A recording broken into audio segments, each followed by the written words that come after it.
What does a perfect day in the life of Daniel Negreanu look like when you're like on a day when you have to play a big game, big tournament game, and so on? So like, what time do you wake up? What do you eat for breakfast? So my life is twofold. Like one when I'm playing hardcore and one when I'm not. And they look very different, right? So I'll give you a quick glimpse of like when I'm not up at 10, breakfast in the gym at noon, post workout, meal, coffee, walk. Like, I try to get, that's what I do for cardio, and just very like homebodied. I don't leave the house. It's very like boring and mundane, right? Long distance walk. So like, what do you do when you're walking? You're thinking about stuff? Well, no, honestly, I just walk on the treadmill. I try to get 15,000 steps a day. And I just walk for basically like an hour while I watch a show or I'm on the computer or something like that. I'm on the treadmill. Why walking, not running? Yeah. Well, I mean, I think walking, I do a little bit of running, but hardly any. I don't enjoy it. Like, I just like walking. And frankly, for fat loss, when it's usually what I'm doing after big poker tournaments is getting back in shape, that walking's ideal for it, right? Yeah. So essentially, it's like the tale of two worlds. During the World Series of Poker, all my sort of structured life thrown out the window. There's no walking. There's very little walking. There's very little working out. There's very little anything. I go into the World Series, like this year I went in around 157 and I expected to gain about 10 pounds during the World Series. Not good pounds. It wasn't muscle, but that's about what I did, 165. And then I spend the next month trying to, lose it. But during the World Series, when I'm playing, the most important thing, without question, that I have to focus on, and this is why I stopped focusing on working out and all this stuff, is sleep. If I'm not rested, I'm useless. If I only get 5-6 hours and I have to go back the next day and play 14 hours, the chances of me being at my best, very, very slim. So sleep is a priority. What's the perfect amount of sleep for you on those days? 8? 7? So 8 hours is my go-to every night. During the World Series of Poker, it's just not possible. Because of the way that it's structured, sometimes the tournaments end at 2:15 a.m. I get home about 3 o'clock. Takes me 30 minutes, 40 minutes to get to sleep. So now let's say I'm in bed by 4. Well, the tournament's at, 2.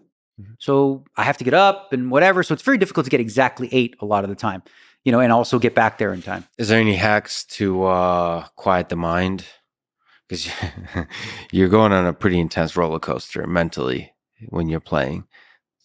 Is there any tricks to getting to sleep given the I've been very coaster? lucky. Like, I'm blessed. I don't know if it's because of diet or what, but I've always been a very good sleeper. You can just shut off. I get to sleep and I sleep like a baby, And I also nap really well. Like during the World Series, sometimes what will happen is, let's say I get knocked out of one event at 4 p.m.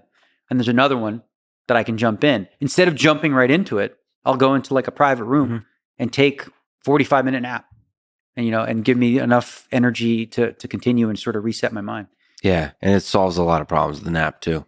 It does. Yeah. I feel like the nap is a magical trick in life. What else, diet wise? What do you? Your mind is going, pretty intensely all day.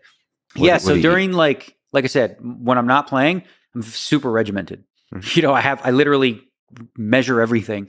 I count calories, I count macros, I follow it to a T. Pretty balanced diet or any? I'm a vegan. Vegan. So it's, a vegan diet, like. But balanced in terms of carbs and protein. Yeah. No, I eat a healthy amount. I'm doing probably 150 grams of protein, like 60 grams of fat, 50, and then about. And try to measure it all out. I do. Yeah. I created a meal plan. So what I did for myself is, because I'm really anal and nerd, I made a spreadsheet with like a day's food, and I have 6 different ones. Yeah. So I just follow it. Like it actually makes my life so much easier when I don't have to think about what I'm going to eat for lunch or what I'm going to eat for dinner. I already know what I'm going to eat. I already wrote it down, and it doesn't get boring because I'm switching it up every day, every 6 days. And occasionally I'll, splurge and do something different. During the World Series of Poker, I eat whatever the fuck I want to eat. Yeah. Like it's at 2 a.m. I don't crave like a broccoli carrot salad. Like I want chocolate, candy, and chips. So I'll just do it. So you listen to the cravings. Yeah. I realize like, it's surprising because like you're so regimented outside of that. It's really difficult. Like I've done it before where I played the World Series of Poker and I made it a point to work out every day. But what that did was it sacrificed sleep. Yeah. So then I found like at 1 a.m. I would be more tired, because I've expended more energy than I would otherwise. So I essentially like look at the World Series as 6-7 weeks where my body's just going to take a beating. not like a UFC fighter, Yeah. but like a different kind of beating. And that's okay because I have so much confidence that within 6 weeks of just like eating right and working out, I can get back to where I was. But it's just hilarious to me that you'd be eating chocolate. What, eating chocolate in bed as you're trying to get to sleep? Is this like literally a bag of like chips or chocolate, Yeah. you know, like on my way home and before bed, you know, just whatever. this is what the professional athlete does at the highest, most difficult event of his career? Okay, so what else is there in terms of mental preparation and focus and meditation, those kinds of things leading up to the games? Is there anything you like to, like any rituals you like to follow? So yeah, I have dabbled in the past with like meditation and different things like that, and I know that there's health benefits to it, and I understand that a lot of people get a lot from it, and I've done it for good amount of time, like long periods of time.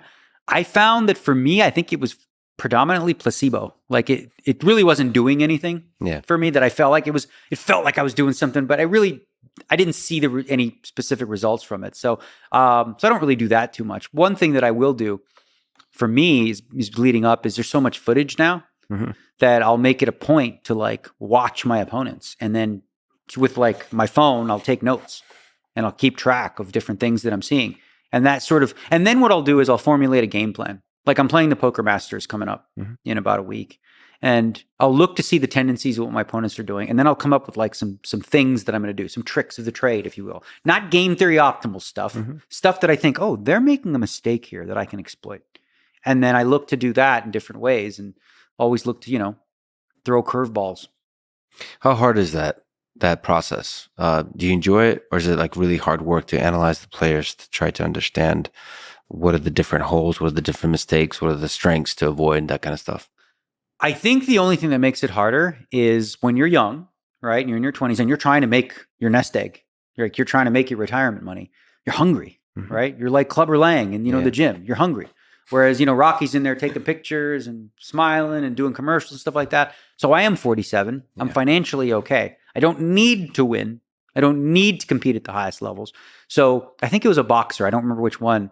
When asked this, he was asked the question, you know, how do you get up in the morning, you know, still and do those morning runs? And he says, you know what? I'll be honest with you. It's a lot more difficult doing the 4 a.m. run in silk pajamas, right? It just is, right? But I've always been self-motivated and I've always found a way. So it's harder in the sense of like, it's not a need. I can still get by without it. But so in that regard, it does feel like a little bit of work. We're like, oh my God, that's a lot of footage I got to get through. And I don't know that I have the time, or I don't know that I want to spend 10 hours of my day doing that when I could be doing other things. I mean, what do you still love about poker? When you enter, like the times you catch yourself just being able to sort of take in the awe of it, what aspects do you love? I think that, like, for me, I've always been really competitive, but I was never going to be a professional athlete or a professional snooker player. I wasn't good enough at any of that stuff. I didn't have the body type, whatever. But poker, it sort of levels the playing field, right? You're 6'5", 240, big deal. You know, we're not fighting here. We're fighting a different type of war. So the competitive aspect, I also have always been fueled throughout my career by doubters. So this is probably unhealthy, but every time people say like, you're done, you're washed up, you can't win anymore, it just makes me want to prove them wrong.